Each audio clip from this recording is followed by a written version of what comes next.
I have so much fun creating blankets that just consist of knit and purl stitches because the options are endless, and this one is no exception.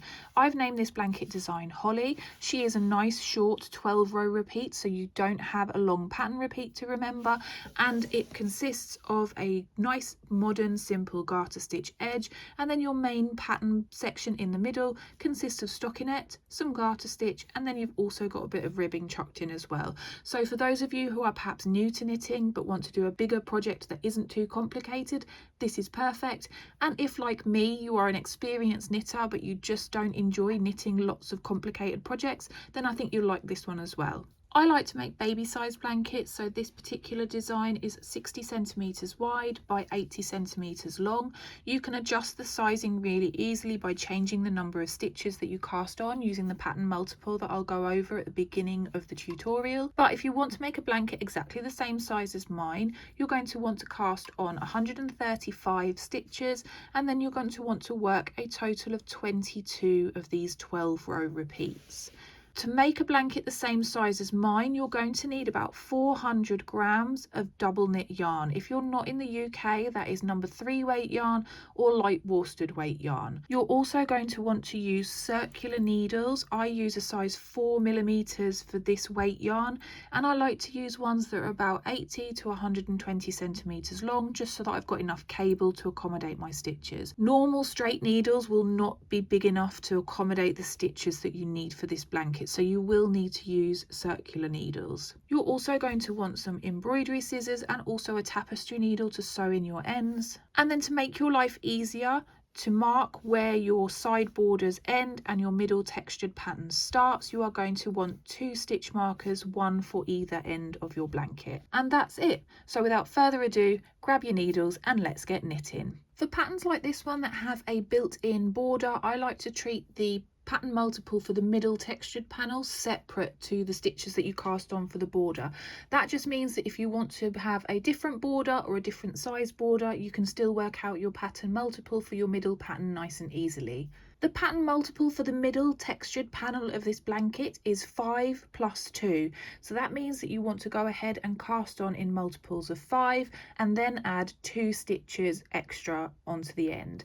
And then if you want to work the same border as me, you're going to need to cast on an additional 18 stitches.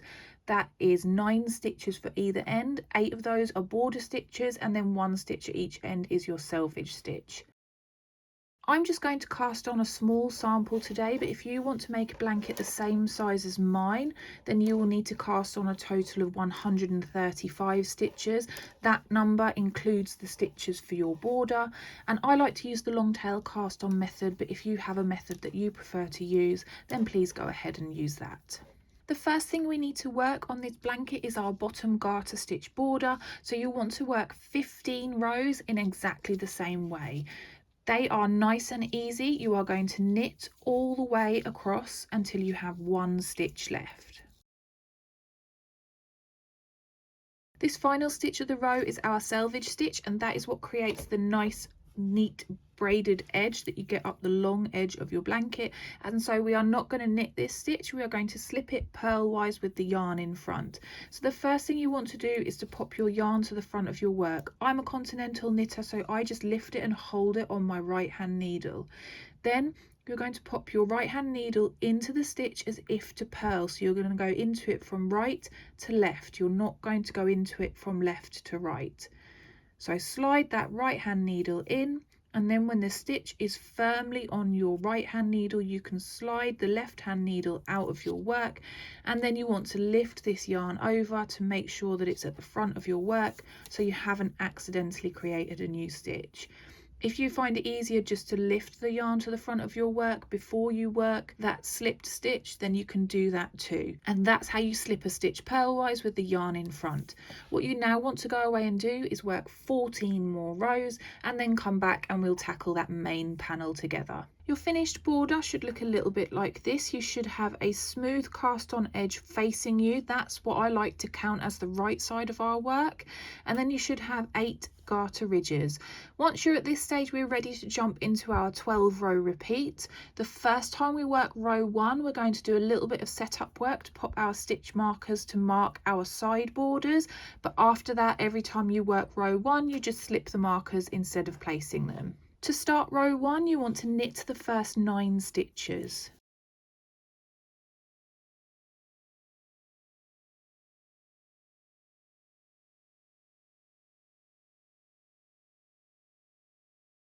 Once you've knit those 9 stitches, you're going to grab the first of your 2 stitch markers and you're just going to pop it onto your right hand needle, and then you want to knit across until you have 9 stitches left to work on your left hand needle. So that's 9 stitches before the end of your row. At that point, you want to get the second of your 2 stitch markers and also pop it onto your right hand needle and then knit the next 8 stitches.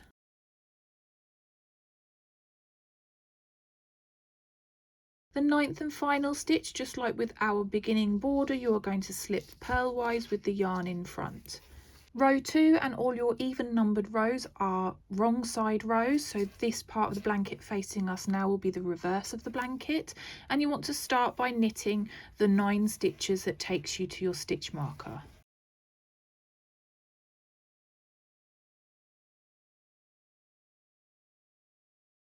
When you get to your stitch marker, you're just going to slip it over from your left needle to your right needle, and what you want to do next is to work purl stitches all the way across until you hit your second marker.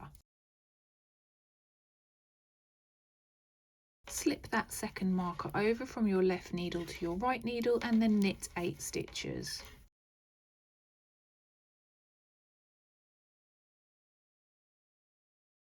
And to finish the row, you're going to slip that final stitch purlwise with the yarn in front.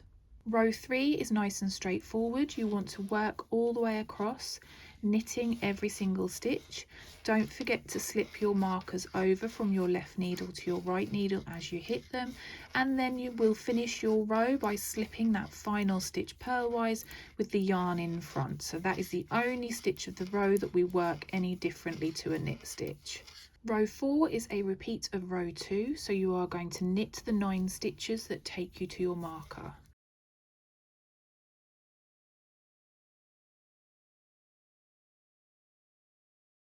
Slip the marker over, and then you're going to purl across until you hit your second marker. Slip that second marker over and knit the next 8 stitches.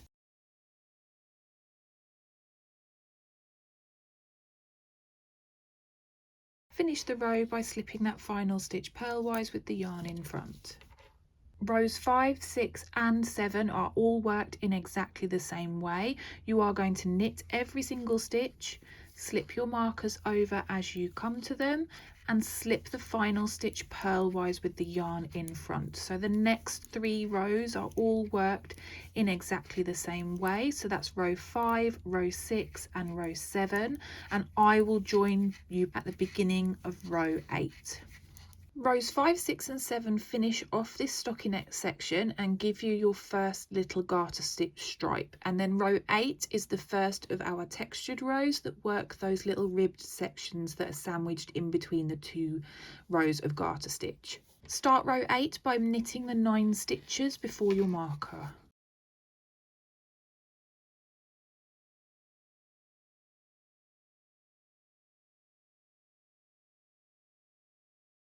Slip that marker over as you come to it, and then you want to purl the next 2 stitches.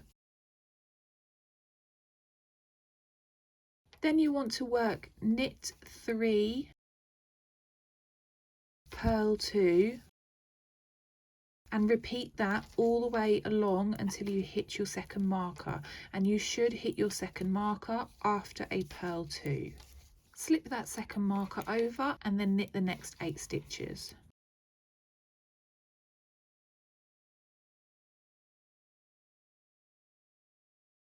And then to finish the row, you are going to slip that final stitch purlwise with the yarn in front.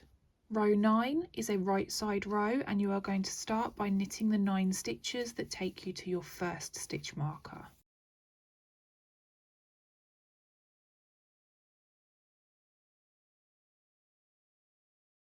Slip the marker over and then knit the next 2 stitches. Then you're going to work across your row until your second marker, working purl 3, knit 2. So it's still a 5-stitch repeat, but it's slightly different to row 8. So you're going to work across until your next marker, working purl 3, knit 2, and you should hit that second marker after a knit 2. Once again, slip the second marker over when you come to it and then knit the next 8 stitches.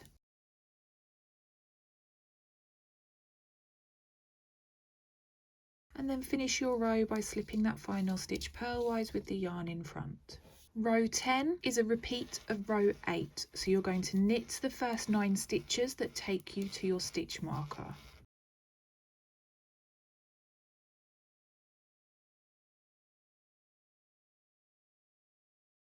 Slip the marker over and then purl the next 2 stitches.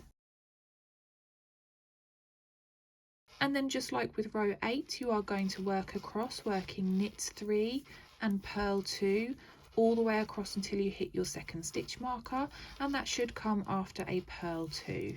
Slip the second marker over and then you want to knit 8.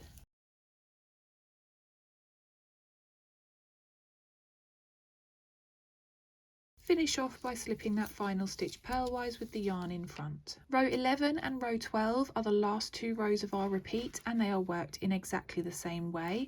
They are nice and simple. To form that little last garter stitch ridge of the repeat, you are going to knit every single stitch, slip your markers over as you hit them, and then that final stitch, don't forget that instead of knitting it, you're going to slip it purlwise with the yarn in front. So that's row 11 and row 12, both worked in exactly the same way. So if you go ahead and do those, I will meet you back after we finish row 12. So these 12 rows form the building blocks of our blanket. You will now repeat those 12 rows as many times as you need to until you are happy with the size of your blanket. If you're making one the same size as me, that means you will repeat these 12 rows another 21 times. So you will have a total of 22 repeats, and you can count your repeats by counting these ribbed sections because these mark the end of your repeat. So you should be able to count a total of 22 ribbed stripes, and then what you would want to do is work rows 1 to 5 once more so that you have a matching stockinette section before you start your top border. I've walked you through all 12 rows, so if you need to, you can go back and re-watch the video as you carry on with your blanket, but those 12 rows are what you will now go away and repeat. I'm going to come back after I have worked a little bit more and rows 1 to 5 once more, and then at that point we'll be ready to start our top garter stitch border. So you might want to go away and do that too, and then join me back to show how we finish everything off. Your blanket is obviously going to be a lot bigger than mine, but I want you to imagine that you have worked until your project is about 6 centimeters shorter than you want the final piece of work to be. You have repeated your repeats as many times as you want them, and then you've gone ahead and worked rows 1 to 5 once more, and you can see by doing that your top and bottom of your blanket will match. The next part that you want to tackle is the top garter stitch border. That's worked in the same way as the bottom garter stitch border, so it's really nice and easy. And if you have worked your rows correctly, the first row of your border should be a wrong side row. So you should have the wrong side of your blanket facing you for the very first row of your border. The border is worked in exactly the same way as we worked the bottom border. So we are going to knit every single stitch and then slip the final stitch purlwise with the yarn in front. When you work this first row, you can remove your stitch markers as you go because we don't need to mark our side borders anymore, so you don't need to keep them on your needles. What you want to do is work 15 rows where you knit every single stitch and slip that final stitch purlwise with the yarn in front.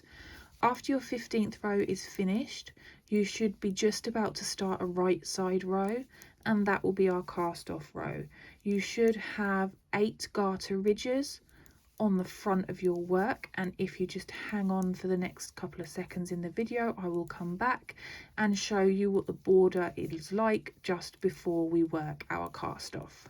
After you've finished your 15th row, you should be just about to start a right side row, and you should be able to count 8 of these garter ridges, so that should match the 8 garter ridges you have at the bottom here. And because I like to class this smooth part of the cast on as my right side because it matches the smooth edge you get from your slipped stitches on the ends, I like to cast off with the right side facing me so I get a similar ridge along my top edge, so your top, bottom and sides will all match. The type of cast off I like to use for these blankets is a very basic knitted cast off. I'm going to go over it very briefly in this video, but if you would like to see it in more depth, if you are a beginner, then I do have a separate video that I will link for you. But the golden rule of the knitted cast off is never to have more than 2 stitches on this right needle. So you start by knitting the first 2 stitches as normal.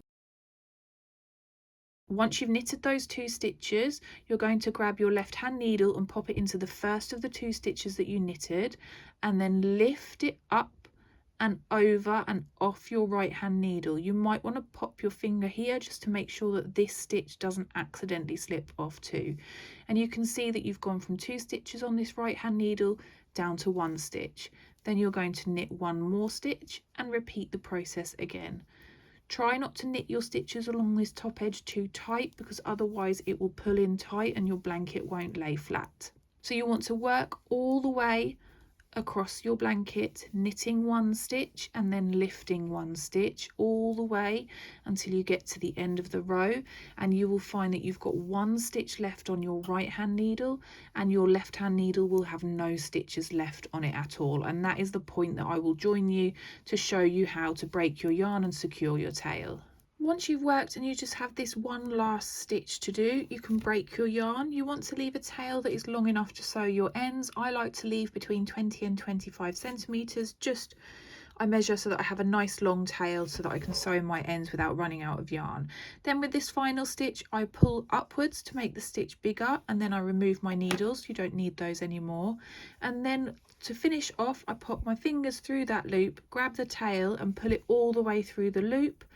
And then I pull to tighten just to secure that final stitch. And then when you sew in your ends, you can't even see where the end was. A couple of final bits and bobs before I go. This blanket is not reversible. As with any blanket that has stockinette stitch, generally they are not a reversible pattern, but if I flip it over, you can see that the back is not ugly. It's just it has a very different pattern to the front of the blanket. For those of you that like to have a written pattern to follow along to and maybe don't want to have this video up every time you are knitting your repeats, I have a free written pattern on my blog that is linked in the description, and I will also pop a link in the comments for you so that you can easily find it. And then finally, I always get asked if this can be made in any weight yarn. The answer is absolutely yes. You will just need to adjust the amount of stitches that you cast on and change your needle size to accommodate the yarn that you want to use. If this blanket doesn't quite take your fancy, I'm going to link another one here that I think you might also like, and I'll be back for another video soon.